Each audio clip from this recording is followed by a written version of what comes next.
ராணிப்பேட்டை மாவட்டம் சோளிங்கர் பகுதியில் உள்ள தனியார் திருமண மண்டபத்தில் தேசிய ஜனநாயக கூட்டணி சார்பில் வேட்பாளர் அறிமுகக் கூட்டம் மற்றும் செயல் வீரர்கள் ஆலோசனைக் கூட்டம் நடைபெற்றது.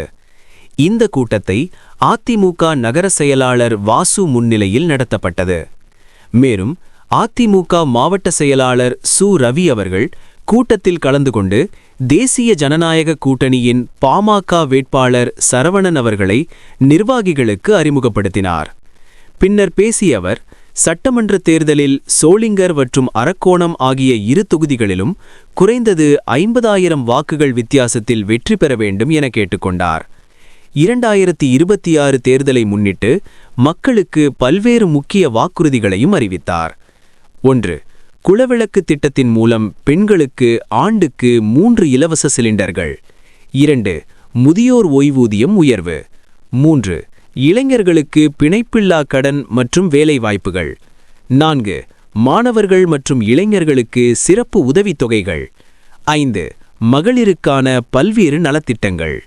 மேலும் பொதுமக்களிடையே சென்று தேசிய ஜனநாயக கூட்டணியின் சாதனைகள் மற்றும் வாக்குறுதிகளை எடுத்துரைத்து அதிக அளவில் வாக்குகள் சேகரிக்க வேண்டும் என வலியுறுத்தினார்.